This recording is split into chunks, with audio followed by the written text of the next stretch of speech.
Hi everybody, this is Sheldon saying Clair, and this is the weekly project management today show.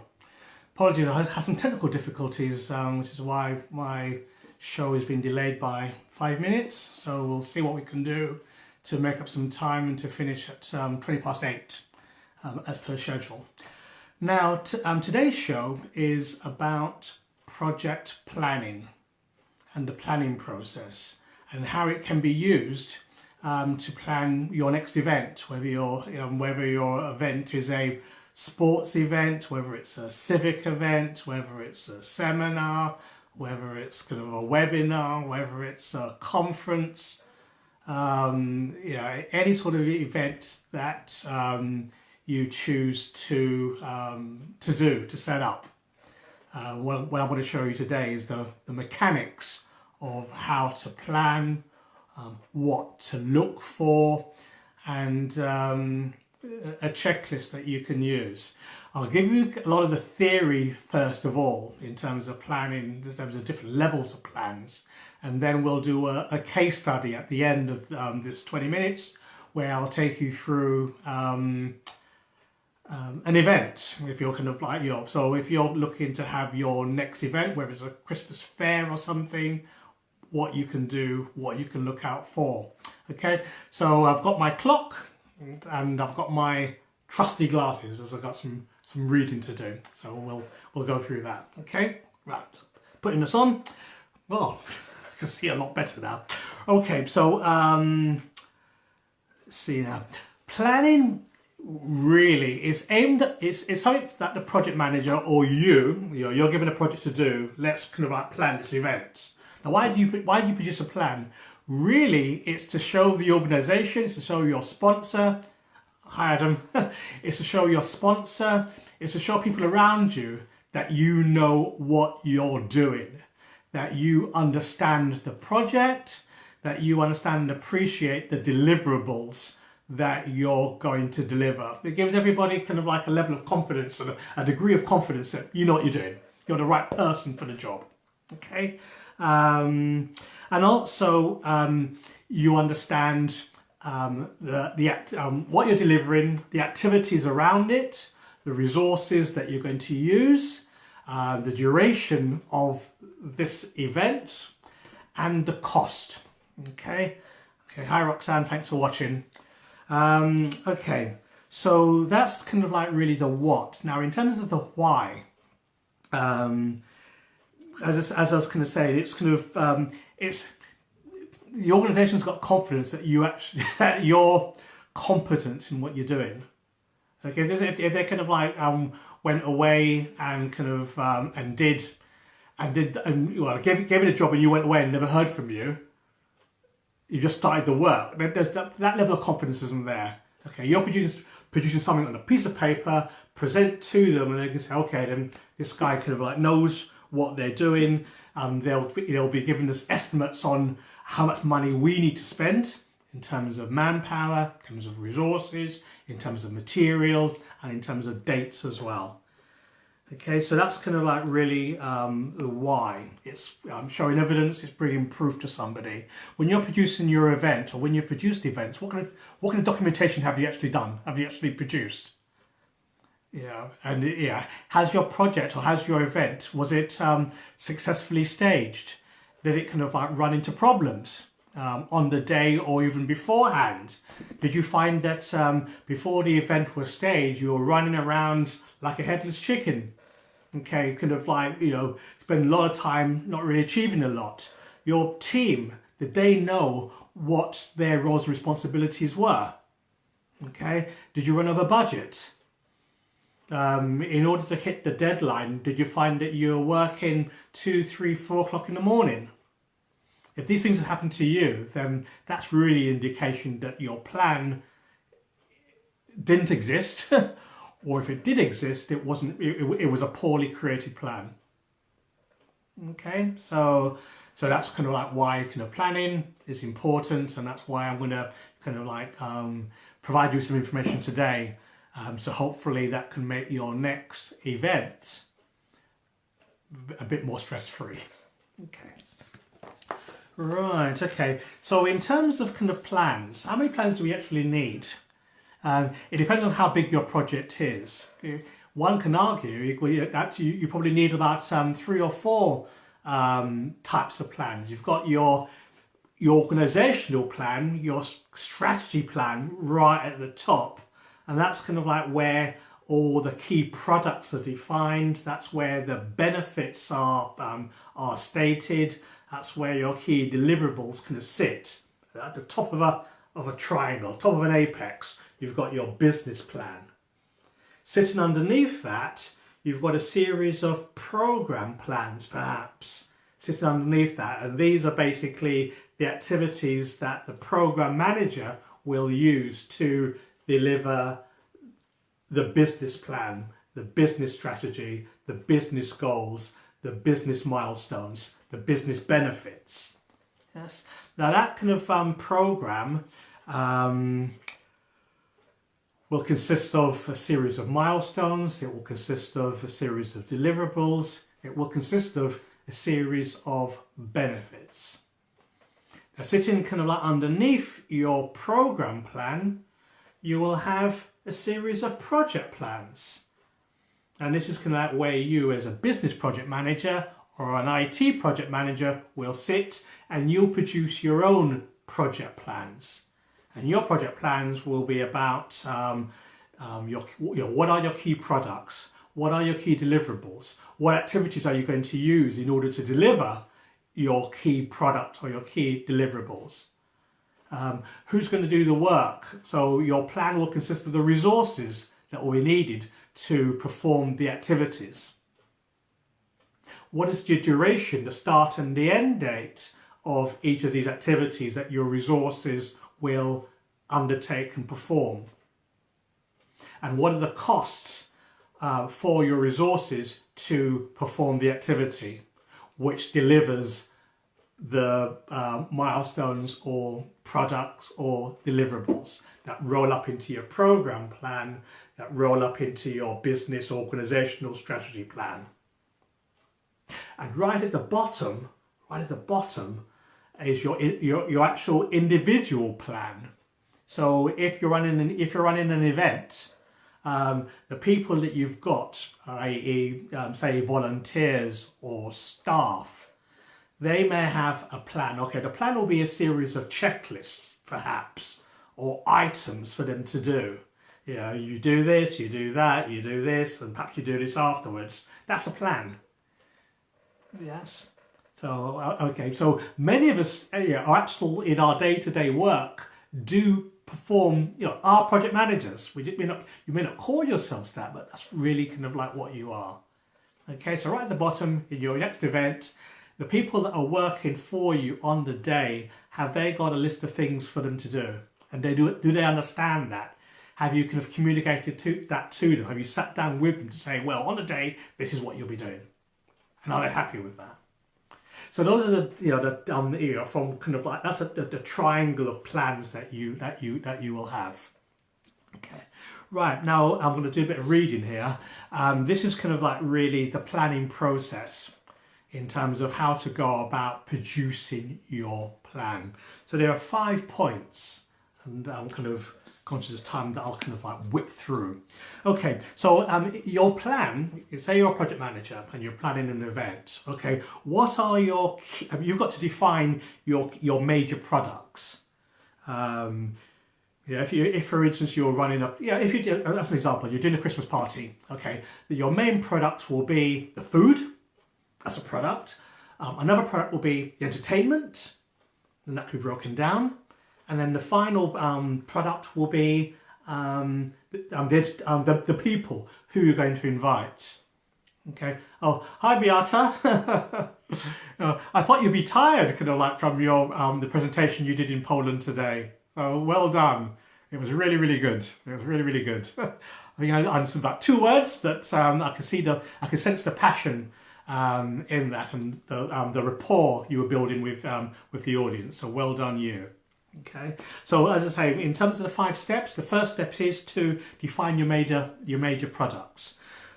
Now the second step is to, for each product, for each deliverable, what are the activities that need to be performed, that need to be done, need to be created to produce your product, to produce your deliverable. So you've got to define that. That's point 2. Point 3 is to try and get it into a logical sequence. You do this first, you do this second, you do this third. Perhaps in order to do a third activity, you need something else to be done. Okay, so for instance, in our Christmas party, in order to buy the food, you need to understand how many people are invited to the party. So therefore, you've got kind of a dependency. The amount of food you buy is dependent on how many people you're inviting. Your entertainers that you're going to have, that might depend on how many people are being invited as well. Okay, so you work out what your logical sequences are, and you may need to change things around. Okay, and after that, when you've got your logical sequence, then you can start looking at, okay, then what's my duration of each sequence that I'm performing, and what's the cost associated to that. And then the final point, point 6, is to decide your milestones and your review points. Because if kind of like you just had a project plan of like 100 items or 1,000 items or 20 items, what are your checkpoints that you'll check to see whether the plan is working or not? And those we called milestones. I'll go into that in a bit more detail in terms of, okay, what kind of milestones you can have and what kind of review points you can have. But those are the 5 things that, you know, when you're doing planning, those are the 5 things you need. What are my major deliverables? What are the activities that are going to be performed to deliver the deliverable? Organize it in terms of a logical sequence, a nice flow. Then you look at who's going to do the work and how much it's going to cost and how long it's going to take them. And then finally, what are my kind of like review points or milestones? And voila, you have your project plan. And you can do this, as I say, kind of like for your next event.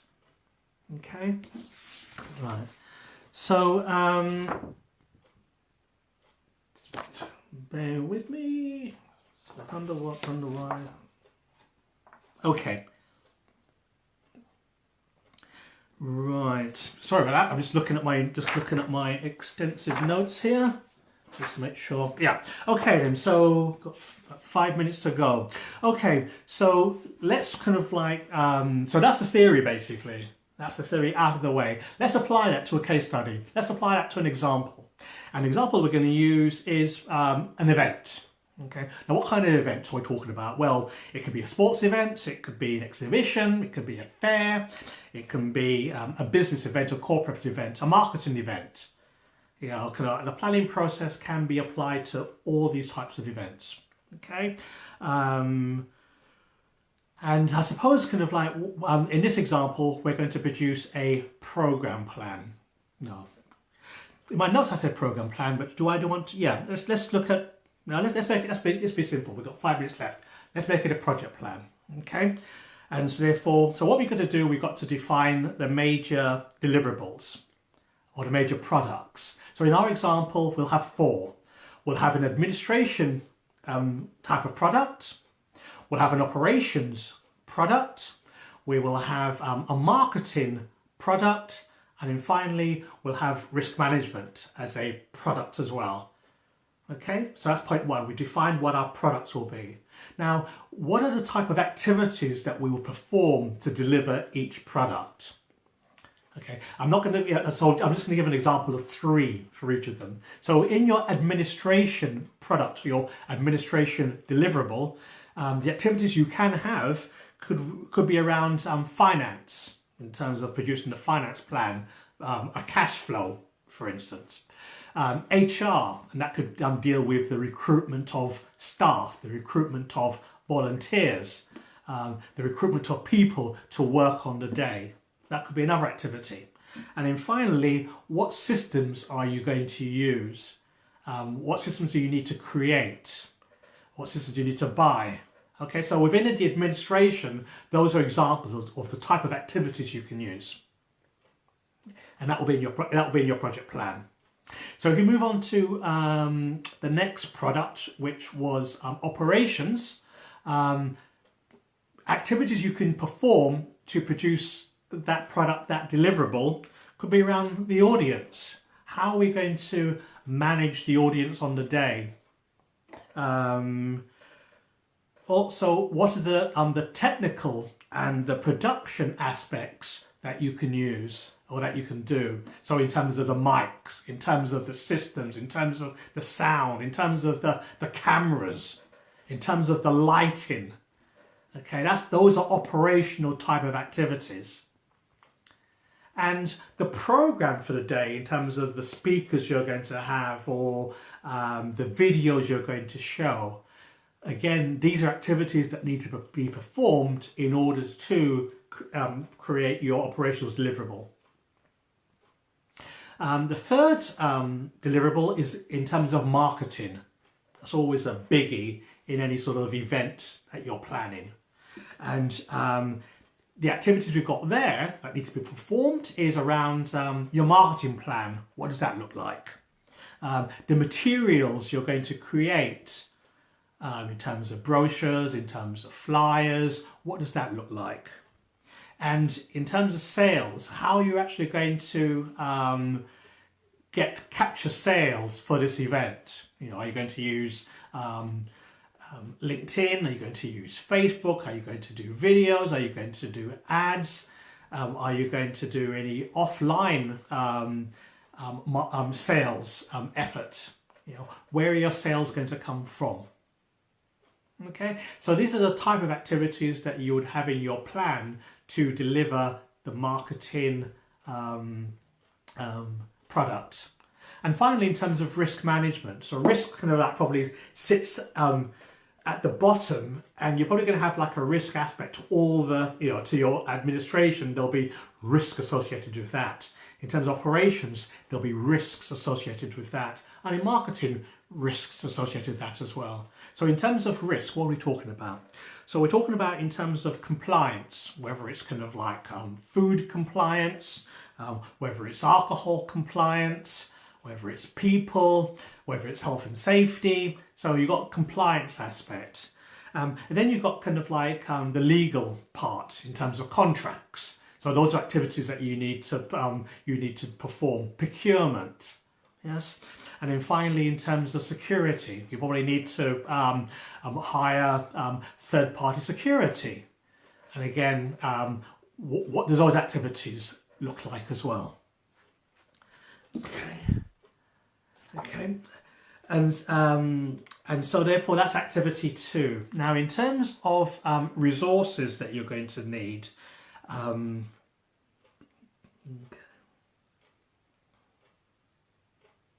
yeah. So in terms of kind of like so in terms of the resources you're going to need in terms of project managers, in terms of project leaders, in terms of how you're going to recruit your volunteers, in terms of third-party security, you need, what does your registration process look like? Okay, so those are the kind of things that you need to think about as well. And then finally, so you've got your plan to deliver, and you've got activities, you've got people associated to that, and you've got durations and you've got costs. Now, how are you going to kind of like review, and when are you going to review your project to see that things are flowing well? Okay, you may decide to have weekly meetings, you may decide to have monthly meetings. You may say that, okay, then after all my staff has been recruited, I'll make that a milestone, and therefore we will have a checkpoint to see how things are progressing. Have we still got money? Have we run out of time? You may decide that after the contracts have been signed, that's a good place to have a milestone, to have a check, to have a review.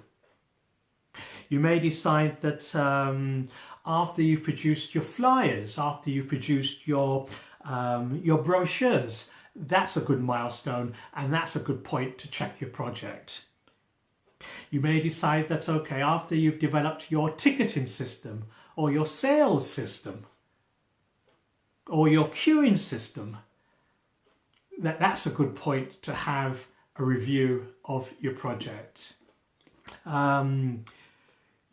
finally, you may decide that, okay, after you've brought on board your security team, and they've produced a plan that says, okay, then this is how we're going to escort people. This is how we're going to provide stewarding. This is how we're going to guard VIPs or what have you. You may decide that after that point, that's a good place to have your milestones. Okay, so well, my time's up now, but I hope you kind of like it's given you food for thought in terms of the planning process and the things that you need to consider. Your deliverables, the activities to support those deliverables, the sequencing of your activities, so therefore you identify any sort of dependencies between activities, the resources that you're bringing on board to perform the activities, how much they're going to cost and their duration, and finally the milestones and the review points, and when you're going to do those, whether it's weekly, whether it's monthly, whether it's at the end of kind of like particular points in time. You may decide that, okay, after particular phases or particular stages, let's have a review. Okay, project management really is for everyone. It's not just about IT projects, it's business projects, and in this show we spoke about events. So please like, comment or share, and this is Sheldon St. Clair, and this is your weekly Wednesday Project Management Today show. Our next broadcast is on Saturday at 10 AM, so hopefully you'll be able to join us there also. Okay, goodbye and enjoy the rest of your week. Bye-bye now.